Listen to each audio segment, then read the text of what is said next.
pasarles un videito es muy corto, para ir introduciéndonos en el tema. Tengo que dejar de compartir, si no, no se escucha. Permítame un segundo.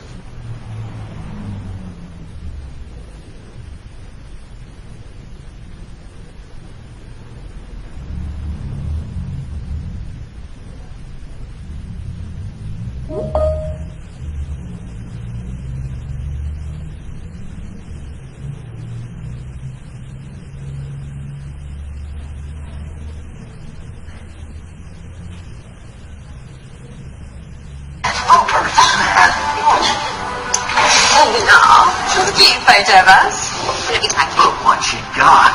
Oh, no, that's good. Was the perfect nightmare. What? Yeah, no, not many. Social media.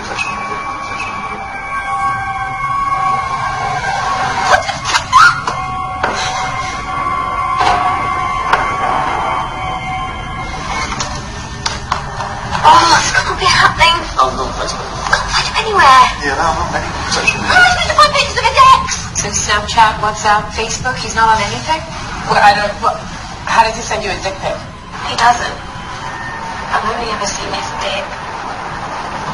Oh my god. I don't know what to do. Oh, I took a great picture of my boobs earlier. I don't know what to do. It's gonna be okay. Is it? They don't know what he did last summer because it's not on Facebook. He's untraceable. He's completely off the grid. A ghost, if you will. He's not on Insta, LinkedIn, or Pinterest. And if you think he's on SnapMap, you're crazy. I mean, the man has no digital footprint. He's never even had a MySpace. Who is he? I don't know.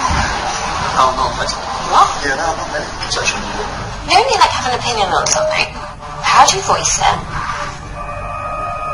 suppose I'd just tell it to the nearest person.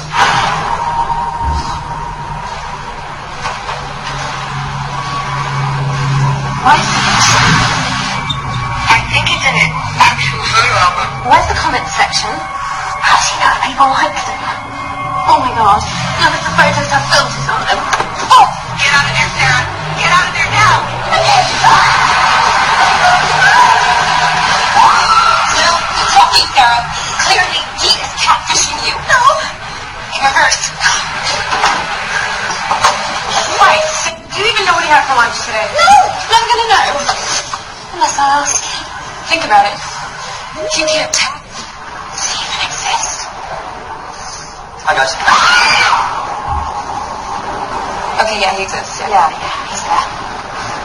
Anti-social. Coming soon to Facebook, Twitter, Instagram, Snapchat, Pinterest, Vimeo, YouTube, MySpace, Bebo, LinkedIn, Foursquare, Flickr, Periscope, WhatsApp, Tumblr, Viber, Reddit, LiveLeak, and even Google+.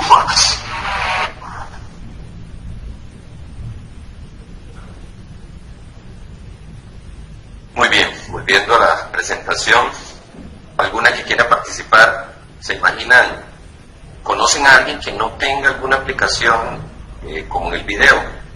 O alguna que no tenga Facebook, que no tenga Twitter y todas las que salieron ahí al final del video. La que quiera participar lo puede hacer con muchísimo gusto. ¿No quiere comentar nada por ahora?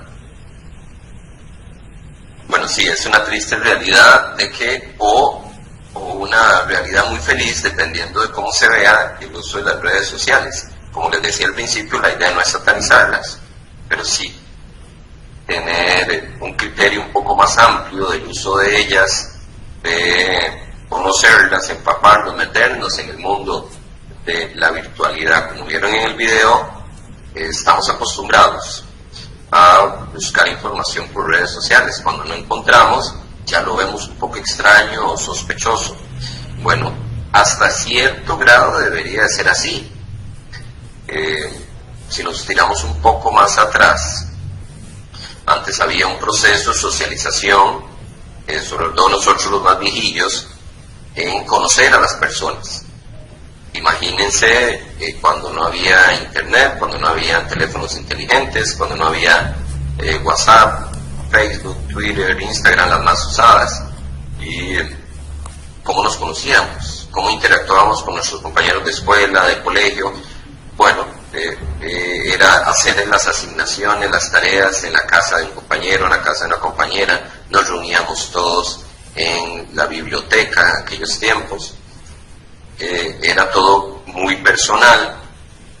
Había un proceso de, bueno, es que es mi compañero de escuela, mi compañero de colegio, mi compañero de universidad, y había digamos que un filtro y un control de parte de los adultos, de saber, bueno, quién es ese muchacho, quién es esa muchacha, con quién andan, con quién se van a encontrar, dónde se van a encontrar. La información estaba, entre comillas, controlada. Siempre han habido riesgos y siempre lo van a haber. Desde la perspectiva de la seguridad, entra el internet, entra la tecnología, bienvenida. Si no fuera por eso no estaríamos reunidos hoy de la forma en que estábamos reunidos, pero nadie nos preparó para esto. Volviendo al ejemplo que les decía, de escuela, colegio, reuniones en bibliotecas, pues nuestros padres, los adultos, hermanos mayores, incluso, bueno, ahí la deja a la biblioteca, confirma con quién está. Mamá o papá acompañaba a alguno, lo dejaba ahí, después lo llegaba a recoger. Se conocía a la persona, se confirmaba que fuera un compañero o una compañera, donde vivía. Posiblemente eran vecinos del mismo colegio, los barrios no son muy grandes. Hermanos mayores, entonces la hermana del compañero mío de la escuela, colegio, así sucesivamente. Entonces era como un poco más fácil. Pero entra el internet, entran las redes sociales y eso se empieza a perder. Hay una generación, somos nosotros, que nadie nos preparó, simple y sencillamente entró, lo empezamos a utilizar muy sutilmente, con base en nuestras posibilidades de cada uno, y ya, la usamos porque es moda, nos gustó, empezamos a ver gente que no conocíamos, que teníamos tiempo de no ver, compañeros de trabajo, compañeros de universidad, gente que tal vez era un hola y un adiós, y a todo el mundo empezamos a darle ese acepto, ese amigo, entre comillas. Hay una generación que no estaba preparada y no se le preparó, no se le instruyó, no tenía las herramientas que son nuestros padres. Y nosotros, que éramos los encargados de haberlos introducido en este nuevo mundo, no lo hicimos. Entra una nueva generación, que son nuestros hijos, que son los adolescentes actuales, y tampoco les inculcamos esa cultura de seguridad y la seguridad virtual. Qué difícil, porque es algo que usted percibe que no te va a hacer daño. ¿A cuál de ustedes le puedo hacer yo daño por medio de la computadora en este momento? ¿Cuál de ustedes podrían sentir temor de mi parte? Posiblemente ninguna. Están tranquilas en la oficina, en el trabajo, en la casa, y lógicamente no les puedo hacer ningún tipo de daño físico en este momento, pero sí hay otros tipos de daño que más adelante lo vamos a ir nombrando, que afectan un poco esa calidad de vida, un poco la paz, afectan un poco la parte emocional, que conjunto con las otras situaciones de violencia doméstica, violencia física, violencia patrimonial, pues entonces ya el asunto se empieza a complicar. Para no salirme y terminar el ejemplo, entonces también entraron nuestros padres. Recuerdan que les dije, ¿quién nos preparó? Nada más a los nietos o nosotros mismos les abrimos un perfil de Facebook. Vea qué bonito, siempre regalamos un teléfono inteligente, se hace así, y úsenlo. No les hablamos nada de seguridad, porque no tenemos la cultura de la seguridad. Como lo hablamos en la charla anterior, la protección y la autoprotección, esa cultura de seguridad en diferentes ámbitos, no es parte de nuestra idiosincrasia, no es parte de nuestro diario vivir, sino todo lo contrario. El tico es de, a mí no me va a pasar, esto no me va a ocurrir, en Costa Rica eso no pasa, y solo es necesario comprar el periódico, ver las noticias y ver la realidad del país y la criminalidad, cómo está actuando.